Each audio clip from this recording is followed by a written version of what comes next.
अस्सलाम वालेकुम नाज़रीन, आप देख रहे हैं प्रोग्राम काशिफ अब्बासी के साथ। कल बशीर मेमन साबिक डीजी FIA, उनका एक इंटरव्यू चला शाहज़ेब खानज़ादा साहब के साथ, और उस इंटरव्यू ने एक बहुत से सवालात खड़े कर दिए हैं। इंटरव्यू में कुछ चीजें तो वही हैं जो बड़ी पुरानी हैं, जो इल्जामात लगते हैं। उनमें सबसे बड़ा इल्जाम तो यही था, पुराने इल्जामात में से, कि सियासतदानों के खिलाफ कार्रवाइयां प्राइम मिनिस्टर साहब फोर्स करते हैं इदारों को करने की। ये बात नैब की है कि देयर इज अ नेक्सस। हुकूमत की के ऊपर इल्जाम लगता है न्याजी नैब गठजोड़ का जो ऑपोजिशन लगाती है। जो नई चीज इस दफा उन्होंने कही, जो इससे पहले उन्होंने कभी या तो जानकर नहीं कही, या इस चीज को खुफिया रखा, किसी वजह से रखा, या तो वो देख रहे थे कौन जीतेगा उसके मुताबिक फैसला करेंगे बाहर आने का, या फिर जो भी वजूहत हो बशीर मेमन साहब की, वो ये थी कि जस्टिस काजी फाइज ईसा साहब के खिलाफ भी केस बनाने के लिए उन पर प्रेशर डाला गया। ये बात उन्होंने 3-4 इससे पहले इंटरव्यूज कर चुके हैं, उसमें बहुत सी बातें वो पहले कर चुके हैं। ये बात पहली दफा मंजर आम पर आई। चंद कैरेक्टर्स के नाम लिए उन्होंने, कैरेक्टर इसलिए कहूंगा कि उसमें वुजरा शामिल हैं। कहा गया कि वुजरा के साथ क्या गुफ्तगू हुई, उसको नरेट कर रहे हैं। तो हमारे साथ फरोग नसीम साहब, लॉ मिनिस्टर साहब मौजूद हैं। अस्सलाम वालेकुम फरोग नसीम साहब। जी वालेकुम सलाम। आई एम श्योर मैंने आपका ट्वीट भी देखा है, आपकी तरफ से बयान भी आया है कि आपकी उनसे मुलाकात हुई, लेकिन अगर स्टेप वाइज चलें, इजाजत दें तो वो ये कहते हैं कि काजी फाइज ईसा साहब के खिलाफ इंक्वायरी करने की बात प्राइम मिनिस्टर ऑफ पाकिस्तान, उसके बाद शहजाद अकबर और आजम खान ने कही। जाहिर है लॉ मिनिस्टर को कॉन्फिडेंस में लिए बगैर ये बात PM के दिमाग में शायद मुश्किल ही आएगी, ये नहीं आ सकती है। क्या ये बात वाकई इतनी पुरानी पक रही थी कि आपको पता था कि prime minister knows about the case and wants to have a case against Qazi Faez? देखिए, बात यह है कि बाज़ ऐसी बातें होती हैं जिनका कोई सर पैर नहीं होता। पहली बात तो ये, कोई बशीर मेमन साहब से ये पूछे कि ये 2.5 साल तक जो आप खामोश रहे हैं, तो क्यों खामोश रहे हैं? और कानून में अगर कोई 2.5 साल तक इस तरह खामोश रहे तो फिर उसकी कोई क्रेडेंस नहीं होती है, कोई वैल्यू नहीं होती है। और ये महज इनका कोई एजेंडा है, इनको किसी ने कहा है, किसी ने प्लांट किया है, नहीं किया मुझे नहीं पता, या दिमागी तवाज़ुन इनका ख़राब हो गया है, ये भी मुझे नहीं पता। तो ये सिंपल बात यह है कि सरासर झूठ है। उसकी 2-3 चीज़ें मैं आपके सामने रखूं। पहली बात तो ये है कि जब वो बशीर मेमन साहब खुद कहते हैं कि जी फ़रूख साहब तो बड़े अच्छे वकील हैं और सारा कानून जानते हैं, तो मुझे इतना नहीं पता कि सुपीरियर कोर्ट के जज का कोई प्रोसीडिंग्स अगर होनी है तो DG FIA का उससे क्या ताल्लुक़ है। मतलब कोई कॉमन सेंसिकल बात इन्होंने नहीं की। और तो आप ये कह रहे हैं फरूख साहब, आप जानते हैं कि ये केस अगर आपको कहा जाता कुछ करना तो आप कहते हैं सर DG FIA नहीं है ये राइट फोरम? नहीं, सवाल ही पैदा नहीं होता। एक तो पहली बात यह है कि इमरान खान साहब ने कभी मुझे नहीं कहा कि DG FIA को बुलाते हैं तो जस्टिस काजी फाइज ईसा पे केस बनाते हैं। सवाल ही पैदा नहीं होता। ना शहजाद अकबर ने ऐसी कोई बात की, ना आज़म खान साहब ने ऐसी कोई बात की। और देखिए, इनका झूठ मैं आपके सामने रखूं, अगर ये थोड़ी सी इनकी अकल होती ना तो थोड़ी बहुत ये कर देते और ये फिर क्वेश्चन मार्क बन जाता कि his word against my word. लेकिन क्योंकि इतना इन्होंने झूठ बोला है, उन्होंने ये फरमाया कि आज़म खान, शहजाद अकबर और बशीर मेमन तीनों के तीनों मेरे दफ्तर आए उसके बाद। ये मैं आपको मेरे मतलब लॉ मिनिस्टर फरोग नसीम साहब के दफ्तर हैं? जी जी जी जी, मैं आपको रिकॉर्ड से साबित कर देता हूं कि आज़म खान, शहजाद अकबर और बशीर मेमन कभी एक साथ मेरे दफ्तर कभी नहीं आए। और रिकॉर्ड क्या सर? तीनों कभी आए नहीं। रिकॉर्ड ये है, ये मैंने फिर क्योंकि ये सब चल रहा था ना तो मैंने ये थोड़ा सा निकाला। ये आज़म खान साहब मेरे पास सिर्फ एक दफ़ा आए हैं, और वो जब मैंने, आपको याद है मैंने ओथ लिया था 18 या 20 तारीख थी, 20 अगस्त 2018। तो ये 24/8/2018 को लॉ डिवीज़न आज़म खान साहब आए थे, और वजह ये थी, और अकेले आए थे, ऑल अलोन अकेले। और उस वक्त कोई जस्टिस काजी फाइज ईसा का किस्सा नहीं था, कोई ऐसा डिस्कशन, कोई चीज़ ही नहीं थी। और वो इसलिए आए थे कि इन्होंने मुझे, आज़म खान साहब ने मुझे, फ़ोन पे बात रहती इनसे, उन्होंने कहा कि जी देखिए वो बहुत से लीगल रिफॉर्म्स कर रहे हैं सिविल प्रोसीजर कोड के और क्रिमिनल प्रोसीजर कोड के। नहीं, ये कागज क्या है सर आपके हाथ में? ये लॉग बुक्स हैं सर, ये लॉग्स हैं आपके दफ्तर के? जी जी ऐसा होता है ना कि हमारी जो मेरी मीटिंग्स होती हैं ना, तो उसका बाकायदा पूरा शेड्यूल होता है कौन कब आया। अच्छा, अब वो तमाम मीटिंग्स जो हैं, जो पहले से होती हैं, बाद में होती हैं, और बशीर मेमन साहब कोई दोस्त तो जानने वाले ऐसे नहीं है कि मुंह उठा के चले आए। तो सर लेकिन माने principal secretary to the prime minister, accompanied by DGFIA, accompanied by Shahzad Akbar, जैसे हम किसी कानून को, हमें किसी लॉग में जाने की जरूरत नहीं, हमें ऐसे ही कमरे में घुस जाएंगे। Is that possible? क्या ये मुमकिन है कि वो आ सकते हैं without being in the log book? अस्तगफिरुल्लाह, मतलब कोई ऐसी बात करें, कोई सेंस, मतलब कोई जिसने भी इसको प्लांट किया है उसको अकल होनी चाहिए थी, इसको अकल कुछ पढ़ाता। ये उल्टी बातें। अच्छा, और आगे सुनिए जो इन्होंने बात की है। मिसाल के तौर पे उन्होंने ये बात की कि जी वो तो फ़ारूक साहब ने कहा कि वो तो खुद जस्टिस काजी फैज़ ईसा का केस लड़ेंगे। इतनी लगव बात। देखें, ये जबकि ये बात कर रहे हैं जो कि आपने लड़ा सर जिस टाइम की, तो उसमें आप अपीयर हुए स्टेट? नहीं तो इस पे बता। देखिए, वो जब जस्टिस अनवर मंसूर खान जो थे, sorry attorney general Anwar Mansoor Khan sahab थे, और वो एक इंसिडेंट हुआ, और उस इंसिडेंट के फ़ौरन बाद फिर प्राइम मिनिस्टर साहब ने मुझे कहा कि देखिए ऐसी सिचुएशन है फ़ारूक साहब, और हम गवर्नमेंट ये समझती है। तो मैंने कहा ठीक है सर, मैं हाजिर हूँ, मैं दोबारा से स्टेप डाउन कर देता हूँ, मुझे कोई मसला नहीं है, मेरे लिए मिनिस्ट्री कोई भी चीज़ नहीं है, और मैं जाके ये केस आर्ग्यू करता हूँ। क्यों मैंने कहा? मैंने इसलिए कहा क्योंकि जी हमें ये पता है, और वो सुप्रीम कोर्ट का हम बेपनाह एहतराम करते हैं, अभी भी जो उन्होंने रिव्यू ऑर्डर दिया हम एहतराम करते हैं, लेकिन विद ड्यू रिस्पेक्ट वो सारी बात क्या थी? बात ये थी कि एक चीज़ हमारे पास आई, हमने सुप्रीम जुडिशल काउंसिल भेजी, सिर्फ इतनी सी बात यह है कि ये अगर चीज़ें आई हैं तो इसका हिसाब किताब होना चाहिए, जुडिशल अकाउंटेबिलिटी। तो आप ये कह रहे हैं फरूक नसीम साहब कि आपका फैसला ये केस में आने का जब अनवर मंसूर साहब अदलिया से उलझे थे उस वक्त हुआ, ये पहले से डिटरमिन्ड चीज नहीं थी, ना कि ये पहले फैसला हुआ कि ये केस आप लड़ेंगे? Is that what you are saying? नहीं जी हाँ, और उसमें सिर्फ ये था कि मैं, और जब ये हेयरिंग हुई, और जब अनवर मंसूर साहब के जब आर्ग्यूमेंट शुरू हुए, तो उस वक्त सिर्फ थोड़ा सा ये तय किया गया था, अच्छा जी मैं और शहजाद अकबर हम भी जाके ज़रा सा बैठेंगे, देखेंगे अनवर भाई को अगर कोई चीज़, कोई मुआवनत, हमारी कोई डिस्कशन, कोई चीज़ ज़रूरत हो हम हाजिर हैं। केस सारा लड़ना था अनवर मंसूर खान साहब ने, जो कि अटॉर्नी जनरल थे, और उनका काम था ये काम करना। तो जब वो चीज़ हुई और उसके बाद प्राइम मिनिस्टर इमरान खान साहब ने कहा कि देखो अब इतने शॉर्ट नोटिस पे कोई और, अच्छा बहुत सारे वकील इंटरेस्टेड थे, कह रहे थे हम भी आर्ग्यू करेंगे, सो ऑन सो फोर्थ, लेकिन प्राइम मिनिस्टर साहब ने कहा देखिए जितना आप इस केस को जानते हैं या अनवर साहब जानते हैं, तो और तो कोई इसको जानता नहीं, इतने शॉर्ट नोटिस पे इसको कौन किस तरह करेगा। अब बड़ा पोलाइटली उन्होंने कहा, मैंने कहा सर मैं हाजिर हूँ। तो ये बुनियाद बनी, जो कहना है ये बुनियाद बनी कि आप केस का हिस्सा बने, जैसे वो कह रहे हैं कि जब ये गुफ्तगू हुई कि आपने पहले से ये फैसला नहीं किया हुआ था कि आप इस केस का हिस्सा होंगे।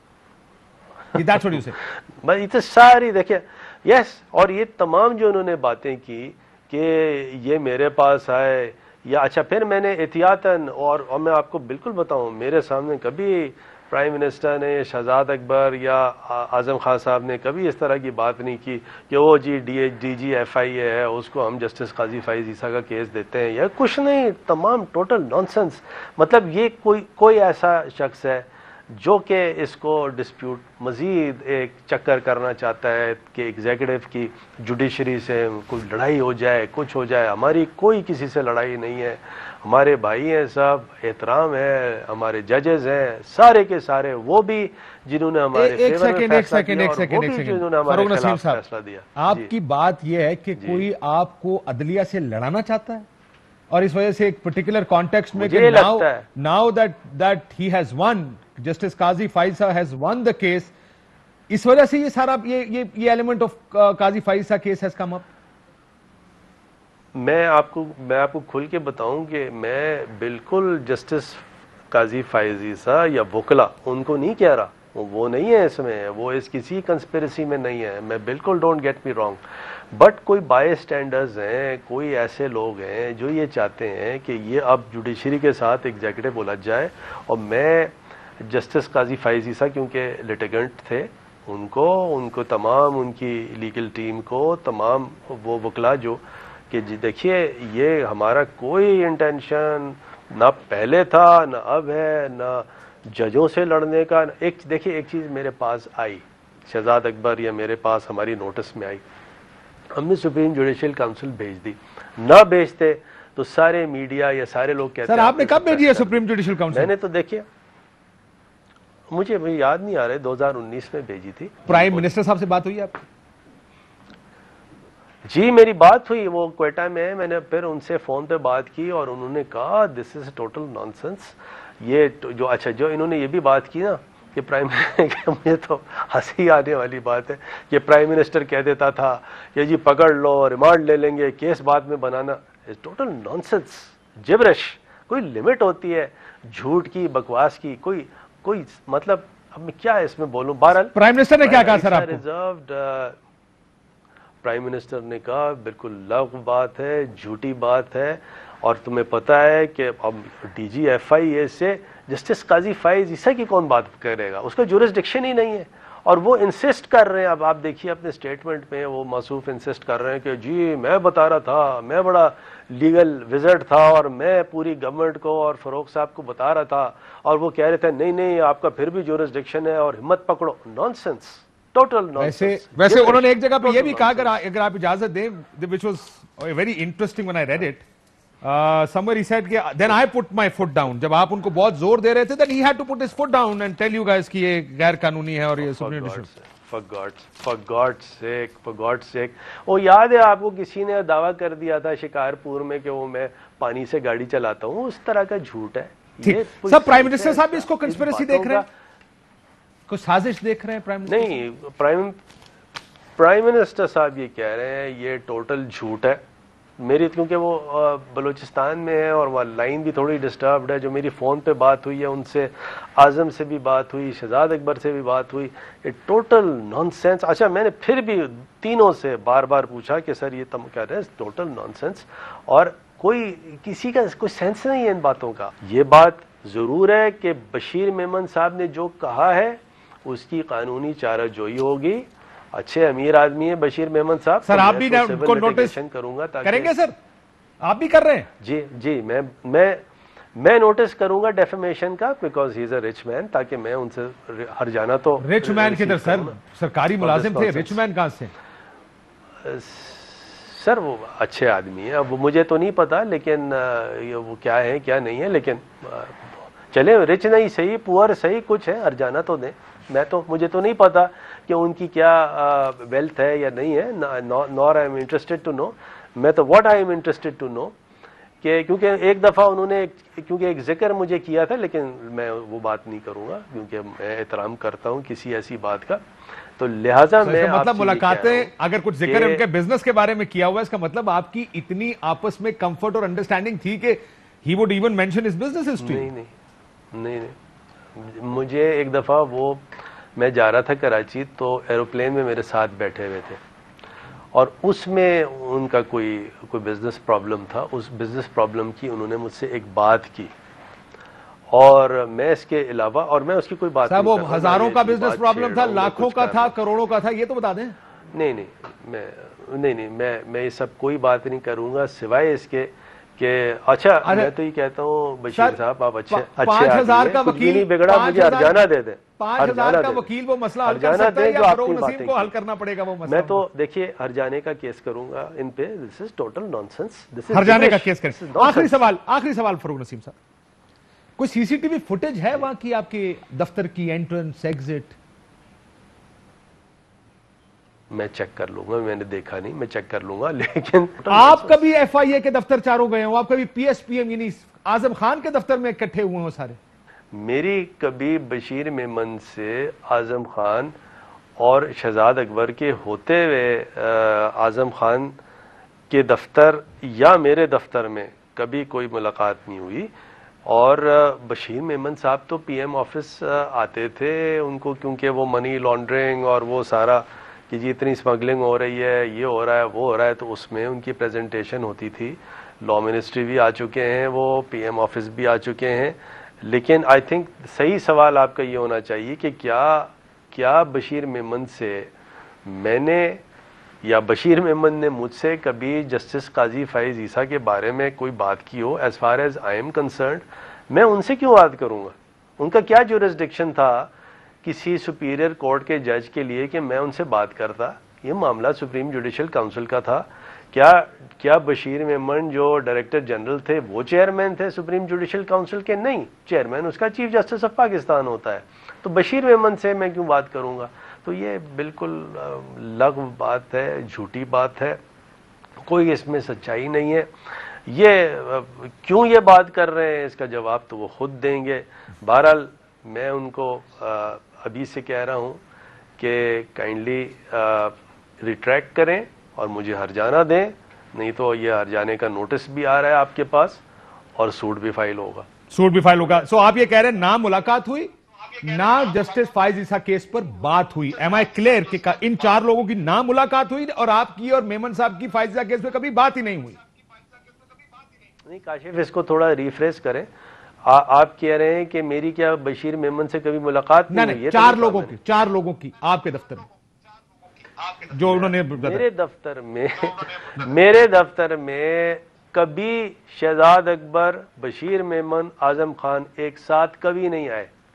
आजम खान साहब सिर्फ एक दफा आए हैं, 2 दफा शायद बशीर मेमन साहब की यहाँ मीटिंग्स हमारी लॉ मिनिस्ट्री में हुई हैं, मीटिंग्स 2 या 3 दफा वो आए हैं। चले मैं रिफ्रेश कर लेता हूं आपकी बशीर मेमन, शहजाद अकबर और आजम खान की इकट्ठे कभी मुलाकात नहीं हुई और आपकी और मेरे दफ्तर में कभी मेरे दफ्तर आप ये कब मुलाकात नहीं। अब ये मुमकिन है कि वो गलती कर गए हों, आपके दफ्तर को कह गए हों, जबकि मुलाकात कहीं और हुई हो? ये सारी नहीं, मतलब देखें, मैंने कोई बशीर मेमन या ये मेरे को दोस्त तो है नहीं बशीर मेमन के मैं इनके साथ बाहर बैठ के कॉफ़ी पीऊँगा और शहजाद अकबर और आजम खान भी मुझे ज्वाइन करेंगे।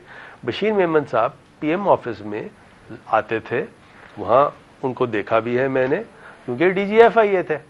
लेकिन उन्होंने स्पेसिफिकली क्या कहा है, हमें तो उस पर स्टिक करना है ना। उन्होंने स्पेसिफिकली ये कहा है कि जस्टिस काजी फाइज ईसा से मुताल्लिक मैंने उनसे कोई बात की है, पीएम ने उनसे कोई बात की है, शहजाद अकबर ने कोई उनसे बात की है, आजम ने उनसे कोई बात की है, और ये 3 हजरात जो हैं बशीर मेमन, आजम खान, शहजाद अकबर एक साथ मेरे दफ्तर आए।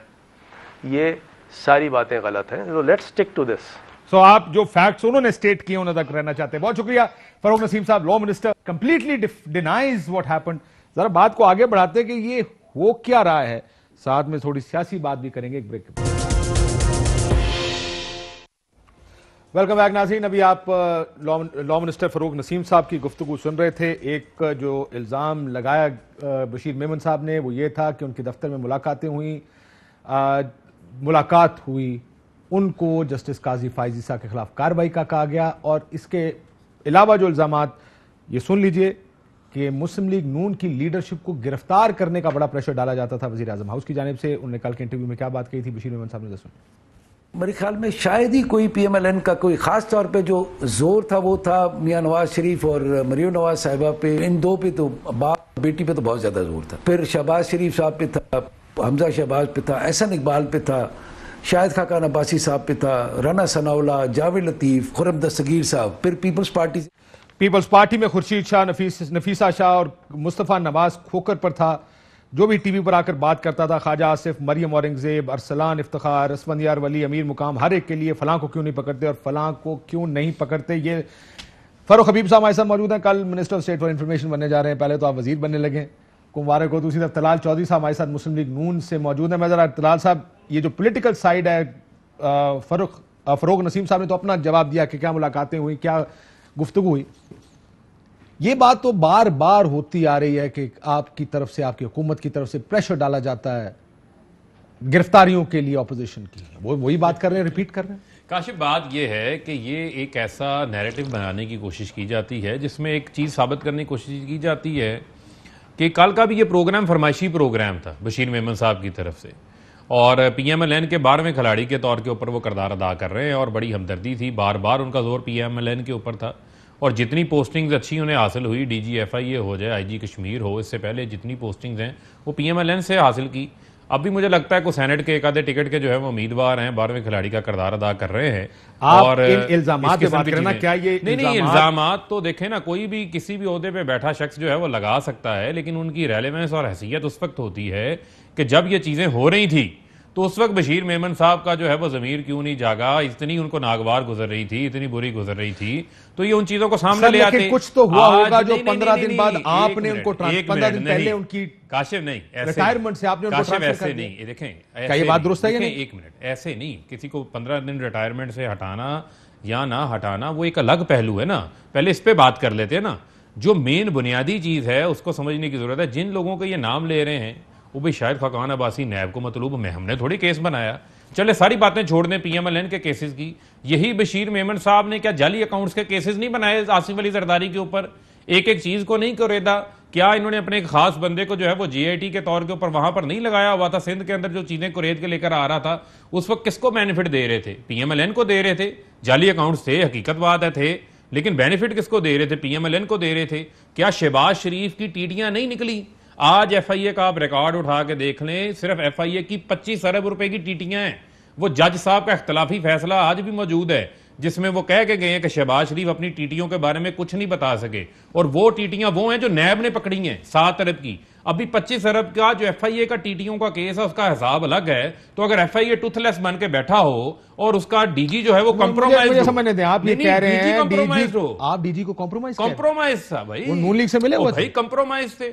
जहां पर ओपन एंड शट केसेस हैं, आपने टीवी प्रोग्राम्स किए हैं, जहां पर सलमान शहबाज मुल्क से बाहर भागा हो, जहां पर हमजा शहबाज के अकाउंट में टीटियां आई हो, शहबाज शरीफ के अकाउंट में टीटियां आई हो, तहमीना दुरानी को घर दे के खरीदे हो, 96H का घर खरीदा हो, उसके ऊपर आंखें बंद की हो, पर आंखों पे पट्टी बांधी हो, और एफआईए एक ऐसा इदारा बन के दिखाए कि जिसके अंदर उसके पास ताकत नहीं है, जान नहीं है, डायरेक्ट फेवर दे रहे थे पीएमएलएन को। और कल भी इन्होंने रेस्क्यू किया है। मरियम नाकाम हो गई ना, वो तो कह रही है कि हुकूमत गिरानी थी जिन्होंने वो 5 साल की बात कर रहे हैं, अब हमें तरले कर रहे हैं जी 5 साल आप पूरे कर लें जी, हम स्ट्रगल नहीं कर सकते, हमारे पीछे लोगों को नहीं कर सकते। कल इन्होंने एक स्पिन देने की कोशिश की है और 12वें खिलाड़ी के तौर के ऊपर बशीर मेमन जो है वो सामने आए। इनके अंदर, उनके इल्जामात के अंदर कोई जान नहीं है, कोई हकीकत नहीं है, कोई सच्चाई नहीं है।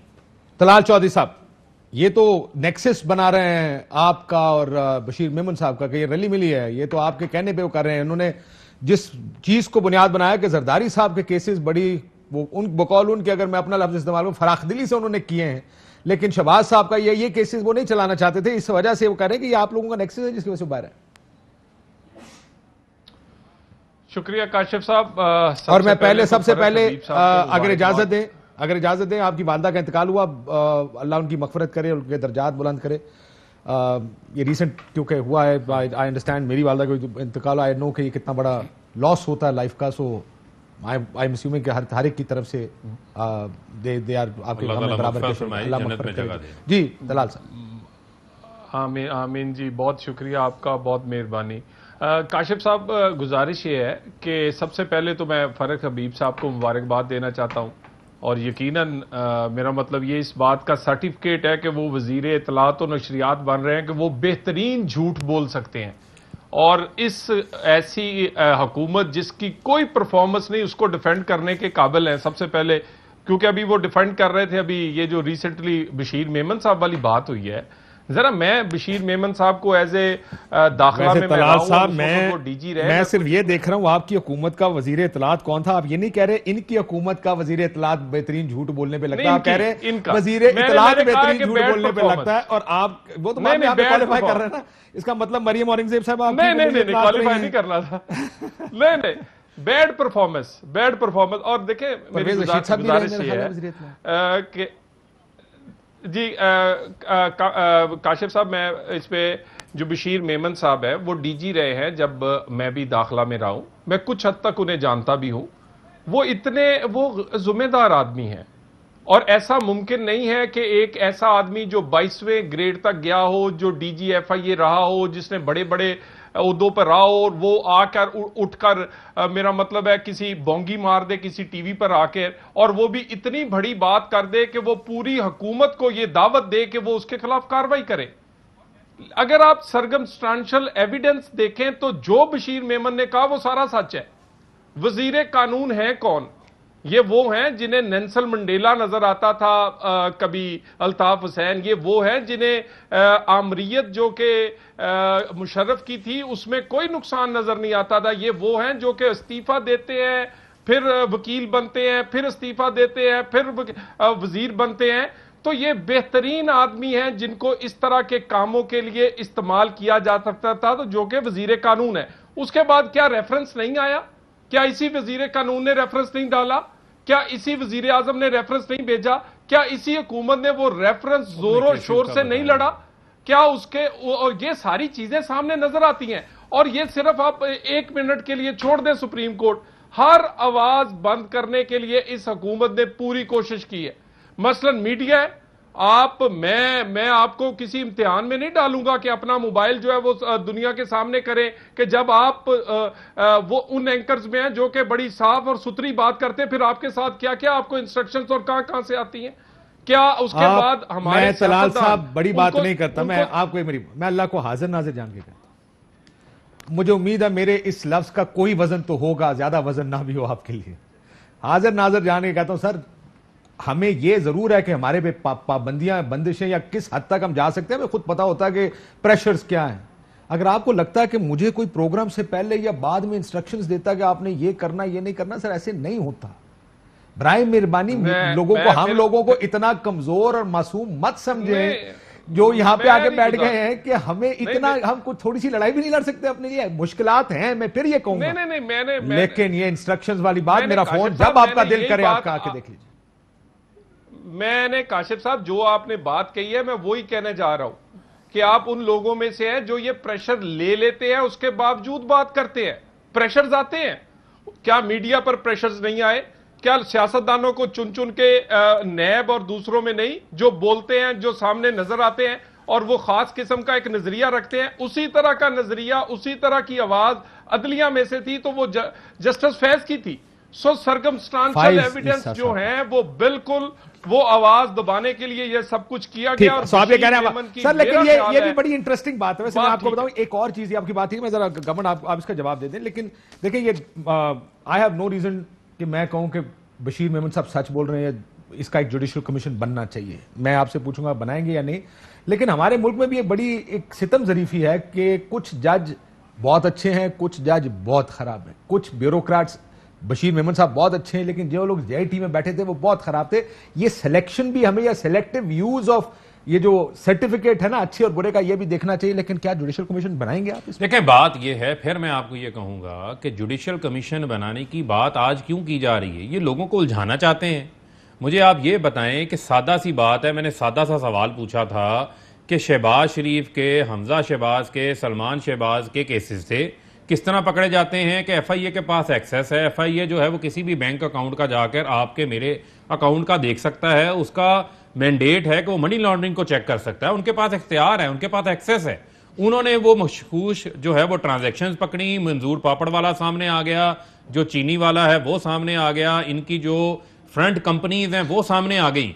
लेकिन उनका एक तो आप जुडिशियल कमीशन नहीं बना रहे हैं, जरूरत नहीं है। पहले एक सवाल का सर, डायरेक्ट सवाल का जवाब देना। जुडिशियल कमीशन सवाल का जवाब उस शख्स का दिया जाता है जिसकी बात के अंदर जो है वो कोई वजन हो। बशीर मेमन की बात में वजन मेरे नजदीक इस वजह से नहीं है कि उन्होंने उस वक्त आंखें बंद की हुई, तलाल साहब का एक उन्होंने नुक्ता कार्रवाई कि नहीं की। जिस चीज पर प्रॉब्लम खड़ी हुई है कि उन्होंने फायज ईसा साहब के इस केस में कुछ कहा गया, वो तो बाद में बना। देखिए बात यह है, जो फायज ईसा वाला मामला है उसके ऊपर जस्टिस फायज ईसा साहब वाला जो मामला है उसके ऊपर अदलिया अपना फैसला दे चुकी है। नजरसानी अपील का भी फैसला हो चुका है, तमाम चीजें सामने आ सकती हैं। मुझे उस फैसले से इख्तलाफ हो सकता है, मैं बहुत सारी चीजें जो है वो FBI की भी सामने आ सकती हैं, जो फॉरेन अकाउंट से जो फ्लैट सा पैसा कहा गया, उन चीजों पर बात हो सकती है। लेकिन चूंकि सुप्रीम कोर्ट का फैसला उसके ऊपर आ चुका है, लिहाजा मैं उस तरफ जो है वो जाना नहीं चाहता। मैं क्विक रिस्पॉन्स से ले लूं। लेकिन जुडिशियल कमीशन का मुतालबा है, मेमन साहब आज उस चीज को बार बार क्यों जोड़ रहे हैं? कमीशन तो फिर बने थे, कमीशन तो आपका जो बना वो बना आपका इसके ऊपर ब्रॉडशीट के ऊपर, किस तरीके से नवाज शरीफ ने जो है वो फायदे उठाए एनआरओ से, किस तरीके से तलाल साहब, ब्रेक कौम को ब्रेक के बाद 28 आके मजीद कीजिएगा। कीमत अदा तलाल करनी साहब, पड़ी। दूसरी जुडिशियल बात कमीशन- सुन लेना, दूसरी बात ब्रेक के बाद, देखिए, ब्रेक के बाद इसको कंटिन्यू कीजिएगा। ब्रेक के बाद जी तलाल चौधरी साहब क्विकली बताइएगा, जुडिशियल कमीशन का मुतालबा है आपका। मरियम नवाज शरीफ साहब से सवाल पूछा, उन्होंने कहा सर, अदलिया हम- नोटिस ले। हम बिल्कुल, हम भी कहते हैं सो मोटो नोटिस होना चाहिए सुप्रीम कोर्ट के लेवल का, इनकी मर्जी का उस तरह का नहीं होना चाहिए जैसे ब्रॉडशीट का बना दिया था कि जो मर्जी बना दें जिसमें से खुद बच जाए और दूसरों पे इल्जाम चलो लगा दें। जस्टिस कयूम को बना देते हैं, आप खुश हो जाएंगे। जस्टिस कयूम को मैं- बना दें, जिनको अब टेपे मैं आपको चाह रहा- खून करके मेरे- फैसले लिखाते थे, आपकी टेपे नहीं, बाहर आप- आती थी। क्या बातें करते आप हैं आप नहीं नहीं आज नहीं, आप आप साधु छोड़े, बन के आप बैठे हुए हैं, दूध साकम के धुले निसार में को बैठे बना हुए देना हैं। जी। आपका साकम माजी निसार दागदार है, जैसे साकम किसी को निसार ब्रीफ को केस कौन चलाते मानेगा? थे, किसी इस के तरह ऊपर के क्लाशनिकोव करैक्टर के चलाते लोगों को थे, कौन मानेगा किसी कि के वो ऊपर जज जो है है, वो वो BMW इंसाफ चलाते थे और करेंगे। किसी को रास्ते से हटाते थे। हमें ये बातें ना सुनाएं। आप गुजारिश ये है आपका इस ढाई साल इस 2.5 साल जो में आप आपका पूरी तरह है, एक्सपोज हो गए। इस 2.5 साल में आपके आईजी पल्ले से कुछ नहीं रहा। लेकर और आपके जजेस बहू जी तक दवाई आपने लेने जो गए, रोल वापस प्ले नहीं आए किया है इस ना, 2.5 वो अल्लाह ही साल में। हाफिज है। आपके पल्ले क्या है? अवाम ने मैं- रिजेक्ट कर दिया। चलें, यहाँ ब्रेक के बैठ बाद, बातें ब्रेक के कर बाद रहे हैं। अल्लाह की मेहरबानी। मैं ब्रेक के बाद ये डस्के में देख लिया हमारे पल्ले क्या है, अभी कराची में भी देख लीजिएगा। ठीक, एक ब्रेक के बाद वापस आते। वेलकम बैक नाज़रीन। एक इत्ज़ाज़ अहसन साहब भी मेरी उनसे बात हो रही थी, उन्होंने कहा कि नून लीग को अब ये मामला तलाल चौधरी साहब ले जाना चाहिए अदालत में। आप तो आप ले जाना चाहते हैं? मरियम नवाज शरीफ साहब से भी सवाल हुआ कि बड़े सीरियस इल्जामात हैं, ये नून लीग ऐसी चीजों को अदालत में ले जाने से डरती क्यों है? नहीं देखिए ना, एक कोई एक इल्जाम है इन पे और ये कहीं एक जगह झूठे साबित हुए हैं, यानी ये तो लगातार, और उसके बाद कोई शर्मिंदगी, कोई इनके अंदर इनके बिहेवियर में तब्दीली किसी किस्म की आप नहीं देखेंगे। और ये बिल्कुल अपनी बात पे के भी नहीं, और आज भी आप देख लें, कहते हैं हमने फाइज ईसा के खिलाफ किया ही कुछ नहीं है, यानी कहते कहां चिट्टा हुआ। ओ भाई, पिछले 2 साल से आप पूरी कोशिश कर रहे हैं, पूरी, और आपके वजीर, आप सियासी नरेटिव बनाते रहे हैं उनके खिलाफ, ट्रेंड चलाते रहे हैं, आपकी सोशल मीडिया टीम जो है वो उसके पूरे एविडेंस मौजूद है कि आप पूरा सियासी तौर पर पूरा सपोर्ट करते रहे हैं उस नरेटिव को कि उनको किसी ना किसी तरह रेफरेंस या किसी में निकाला जाए। ठीक, तो बात ये है, देखिए चौधरी साहब एक बात का जवाब अदलिया देते की हैं, साख का मामला है। बिल्कुल ठीक, अदलिया की साख का ये बात अब जाहिर है, देखते हैं अदलिया खुद कुछ करती है नहीं, या एक कोई लेकर मिनट, एक जाएगा। मिनट। इसके बाद आता हूं। चौधरी साहब ये ठीक कह रहे हैं आपके ख्याल में बशीर मेमन साहब? मैं समझता हूं इतना जुम्मेदार आदमी, और जितना मैं जानता हूं बशीर मेमन साहब ने बिल्कुल ठीक कहा है। और जेआईटी ने जो कहा था मियां साहब के बारे में, वो ठीक था? बिल्कुल जी, जेआईटी अगर आप व्हाट्सएप ग्रुपों पे बनाएंगे, जेआईटी पे अपने सिलेक्टिव हीरे तलाश करेंगे, और हीरे भी वो ये तो होंगे एक जो डॉन मुद्दा हो गया हीरे कि थे, गलत जो आए। मैं जो कहा वो ठीक है या नहीं? मेरा ना देखिए, मेरी गुजारिश सुन ले, ये बड़ा फर्क है। ये इनके डीजी रहे हैं, ये इन्होंने अपॉइंट किए रखा है, ये कोई 1-2 दिन डीजी नहीं रहे। सर, आपने ये नहीं appoint कह किया था ना? सकते कि भी ये नहीं जी हमने नहीं अपॉइंट हमने किया था तो हटा देते ना जी। सारे पाकिस्तान को इन्होंने हटाया, ये डीजी इनको पसंद रहा है, इसके साथ तो कई साल काम करते रहे। जब तक यानी जरदारी ये साहब के सारी खिलाफ चीजें केस ये बनाते कैसे- रहे, आप खुश थे? जब अब मियां साहब के खिलाफ या उन्होंने नहीं कर को आपकी मर्जी की काम किया, इस वजह से सर आप- बात किसी की मर्जी का मामला नहीं है, मामला है कानून के ऊपर अमलदारी का मामला है। अभी इनको जस्टिस काजी फायद ईसा वाला केस बड़ा सुप्रीम कोर्ट की साख का बड़ा मामले का इनको ख्याल आ रहा था, जो सुप्रीम की साख के हवाले से जो ये नैरेटिव बनाते रहे हैं, ये कहते रहे हैं कि फैसले किसी जगह से लिखे लिखाए आते हैं, फैसले जो है वो बना के भेजे जाते हैं। तो अब ये जो फैसला है, इस फैसले के बाद ये सुप्रीम कोर्ट की साख को तो मान लेना, ये इस चीज को तो मान लें कि सुप्रीम कोर्ट ने फिर इनको जब नाअहल किया था, वो भी ठीक नाअहल किया था, उसके ऊपर जिस किस्म के बयानात इन्होंने दिए थे, जिसके ऊपर सबकी नाअहलियां हुई थी, वो मान लें कि इन्होंने गलत लेकिन किया था। ये आयरनी है ना ये चीजें भी पाकिस्तान तो माने की, ना। पाकिस्तान की आयरनी ये है ये कि जेआईटी को नहीं मानते। एक मिनट, जब ब्यूरोक्रेट JIT थी, एक ब्यूरोक्रेट आपके खिलाफ नहीं, जब बात करेगा, JIT वो थी। उनका फेवरेट होगा, लेकिन आप नहीं, उसको नहीं, खराब देखिए, गलत काशिफ कहेंगे। स्पेसिफिक बात जो करते उनके हैं ना। खिलाफ करेगा देखें, उसको आप काशिफ हीरो साहब, कहेंगे। बात ये जजिस है- का भी यही मामला नहीं, है, मेरे जज तुम्हारे जज, कब तक चलेगा? काशिफ साहब बात यह है, इस मुल्क के अंदर इंस्टीट्यूशंस की बालादस्ती की बात मुझे बता दें कभी नवाज शरीफ के मुंह से निकली हो, कभी उसने कोई एफर्ट की हो? ये लेकिन हमेशा क्या ये आगे अनफॉर्चुनेट नहीं है हमारे मुल्क में? अदलिया की आजादी की बात और सही मानों में जद्दोजहद इमरान खान ने की है, किसी और ने नहीं की। अगर किसी ने की है तो वो बताए। दूसरी बात यह है मियां साहब ने भी बहुत जोर लगाया था जी, मियां साहब ने नहीं कोई जोर नहीं लगाया था। मियां साहब ने जाके, मियां साहब ने क्या जोर लगाया था? मियां साहब के बस में चले तो वो सारे जस्टिस रिटायर क्यूम बैठा दें, वो सारे जस्टिस रिटायर रमदे बैठा दें वहां पर ले जाके। आखिरी 30 सेकंड चलो तलाल चौधरी साहब, मेरी मर्जी का ब्यूरोक्रेट, तुम्हारी मर्जी का ब्यूरोक्रेट, हमारा जज तुम्हारा जज, हमारा फौजी तुम्हारा फौजी, ये कब तक चलेगा? देखिए गुजारिश ये है कि आप जरा इनका थोड़ा सा पीछे, आईजी 6 बदले हैं, एफबीआर के चेयरमैन, वजीर, उसके बाद अहम ओहदों पे अभी डॉक्टर रिजवान जो कि इनका फेवरेट था, वो भी नहीं बदला गया सर। चीनी स्कैंडल अभी नहीं बदला गया, क्यों बदला है? नहीं बदला गया, उसको क्यों बदला है? नहीं बदला गया अभी। चले डॉक्टर रिजवान ठीक है, पूछे इनसे, पूछे डॉक्टर रिजवान ठीक है, पैरा देते हैं डॉक्टर रिजवान पे आप? जब वो 25 अरब वाला केस डॉक्टर रिजवान का बनाया हुआ है, शहबाज शरीफ वाला, वो तहकीकात वही कर रहा है। डॉक्टर रिजवान की बड़ी पेट में दर्द है। हमें क्लोज करना प्रोग्राम। डॉक्टर रिजवान ठीक, फिर वही बात, वो ठीक वो गलत। इजाजत दीजिए, अल्लाह हाफिज।